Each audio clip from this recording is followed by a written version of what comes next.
Wah, lihat nih kolamnya. Wah, ikannya banyak sekali ya. Ada yang tahu nggak ini ikan apa? Nah, kalau ini induknya ya. Kalau ini, wah, ikan-ikan yang sudah agak gede ini namanya sepertinya ikan koi ini. Kalau ini tempatnya berbeda. Ini tempatnya ada dua ya. Dua kolam tapi ikannya banyak sekali. Tapi ini ada jalannya ya di dalamnya. Tuh, ada lubangnya dua. Jadi lebih luas, leluasa ikannya berjalan-jalan. Assalamualaikum warahmatullahi wabarakatuh. Oke, sobat-sobatku semuanya, selamat datang lagi di channel saya ya, channel Agus Kunjung. Kali ini saya sedang berada di kolam ikan koi ya, di tetangga saya. Dan ini saya sedang bermain-main, lihat kolam ikannya ramai sekali kan. Tapi kalian semua pasti ingin ya budidaya ikan koi akan menghasilkan keuntungan yang banyak. Oke, saya akan jelaskan. Oke, ikuti saja ya langkah-langkah yang saya berikan. Terima kasih. Oke. Budidaya ikan koi adalah proses pemeliharaan dan pembiakan ikan koi yang merupakan jenis ikan hias populer ya, yang berasal dari Jepang. Berikut ini saya akan menjelaskan beberapa langkah penting dalam budidaya ikan koi itu. Yang pertama, persiapan kolam ya, seperti yang saat ini Anda lihat ikannya banyak sekali ya, ada dua kolam tapi ikannya ada satu, maksudnya dalam dua kolam ada banyak ikannya, bisa leluasa jadinya. Untuk persiapan kolam, pilih lokasi yang tenang dan jauh dari sumber polusi ya. Kolam harus cukup besar dengan sistem filtrasi yang baik untuk menjaga kualitas air. Suhu ideal untuk koi itu adalah antara kisaran sekitar 15 sampai 25 Celcius ya. Kemudian pemilihan benih.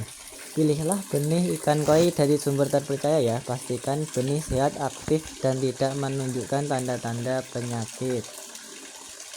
Memilih benih ikan koi yang baik adalah langkah penting dalam budidaya ikan koi ya. Berikut akan saya jelaskan beberapa tips untuk memelihara atau memilih benih ikan koi yang berkualitas. Yang pertama itu sumber benih. Pilih dari pembudidaya terpercaya ya. Dapatkan benih dari pembudidaya atau penjual yang terpercaya dan memiliki reputasi baik. Ini membantu memastikan kualitas dan kesehatan benih. Kemudian kesehatan benih ya. Periksa kesehatan benih yang aktif, bergerak dengan lincah, dan tidak menunjukkan tanda-tanda penyakit seperti bercak, luka, atau masalah pernapasan. Periksa warna dan penampilan. Benih koi seharusnya memiliki warna yang cerah seperti ini yang dilihat semua ini, dan kulitnya yang bersih. Hindari benih dengan warna pucat atau cacat fisik ya. Kemudian selanjutnya soal ukuran dan usia. Ukuran, pilih benih dengan ukuran yang sesuai untuk kolam atau sistem yang Anda miliki. Benih yang terlalu kecil mungkin membutuhkan perawatan khusus untuk tumbuh dengan baik. Kemudian usia. Benih yang lebih muda seperti usia larva atau fry mungkin lebih rentan terhadap penyakit dan membutuhkan perhatian lebih. Benih yang lebih besar biasanya lebih kuat dan lebih mudah dirawat. Kemudian pemeriksaan genetik. Cek keturunan. Jika memungkinkan, periksa latar belakang genetik benih untuk memastikan kualitas dan potensi pertumbuhan serta warna yang baik. Kemudian selanjutnya pengempakan atau transportasi. Pengempakan yang baik, pastikan benih dikemas dengan baik dan dalam kondisi sehat saat tiba di tempat Anda. Jangan membeli benih dari sumber yang tidak mematuhi standar ya, atau pengemasan dan transportasi. Dengan mengikuti panduan ini, Anda dapat memilih benih ikan koi yang berkualitas yang akan membantu memastikan pertumbuhan yang sehat dan keindahan ikan koi Anda di masa depan.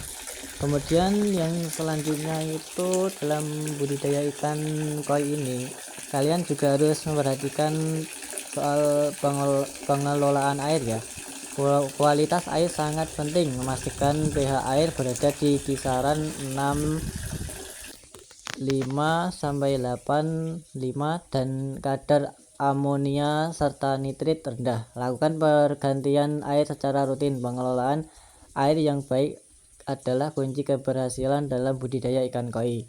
Berikut ini saya akan menjelaskan beberapa aspek penting dalam pengelolaan air untuk ikan koi ya. Yang pertama itu kualitas air.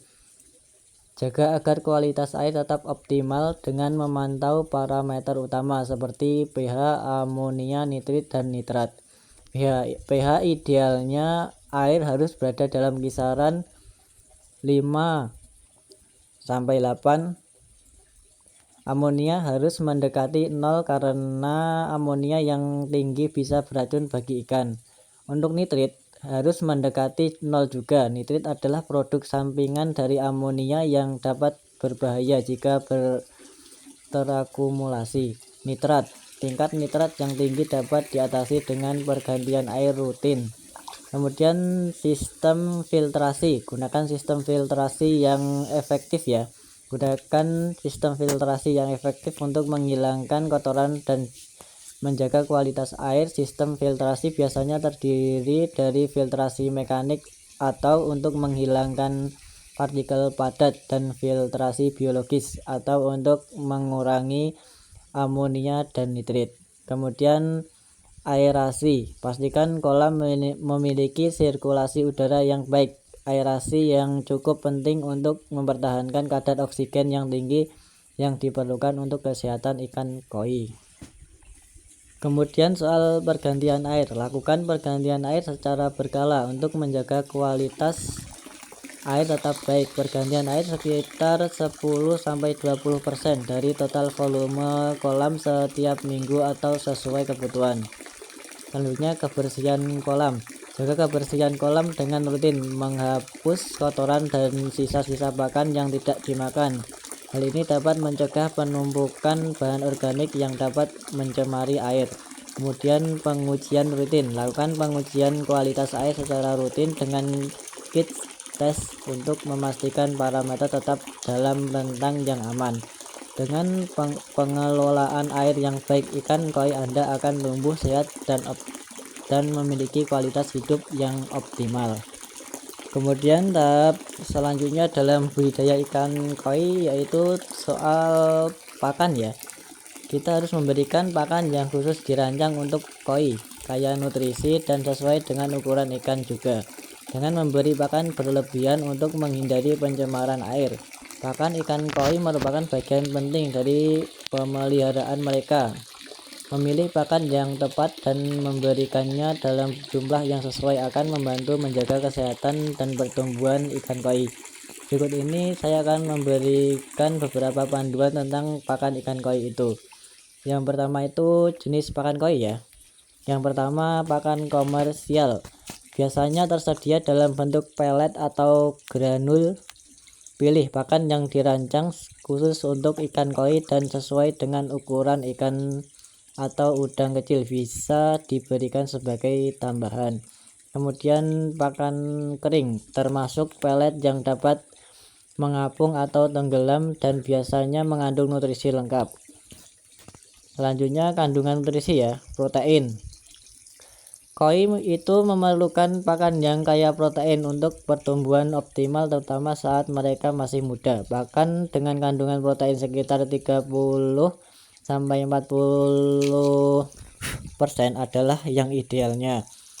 Kemudian kita juga harus memperhatikan karbohidrat dan lemak. Pakan harus mengandung karbohidrat dan lemak dalam proporsi yang seimbang untuk energi, sehingga ikan koi tidak mudah stres dan mudah mati. Kemudian selanjutnya vitamin dan mineral. Pastikan pakan mengandung vitamin dan mineral yang penting untuk kesehatan koi seperti vitamin A, D, E, dan C, serta mineral seperti kalsium dan fosfor.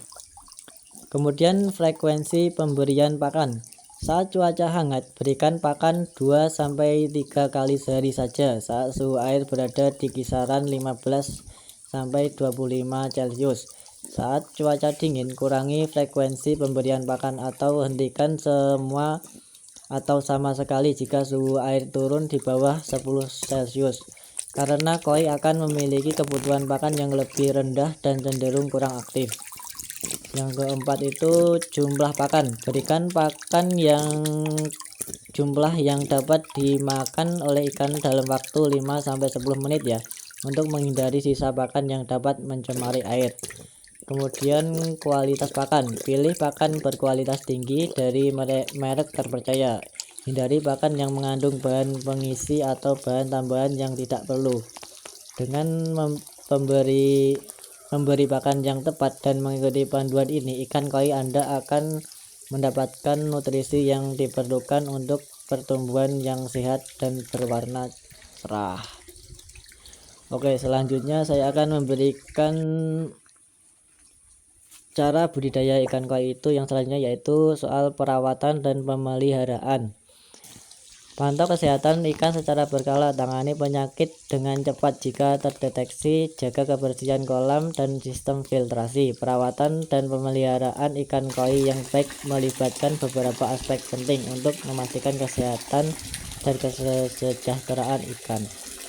Oke, untuk tahap budidaya ikan koi yang terakhir yaitu soal pembiakan. Jika tujuan Anda adalah pembiakan, pastikan ada perbedaan antara ikan jantan dan betina. Proses pemijahan biasanya terjadi pada musim semi atau awal musim panas ya.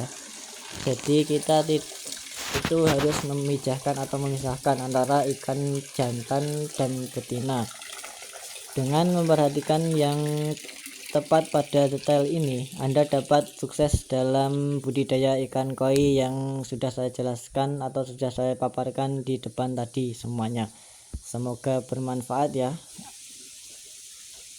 Terima kasih atas waktunya, dan jangan lupa like, comment, subscribe-nya, dan jangan lupa juga nyalakan lonceng notifikasinya agar kalian tidak ketinggalan berita terupdate dari saya. Terima kasih. Wassalamualaikum warahmatullahi wabarakatuh.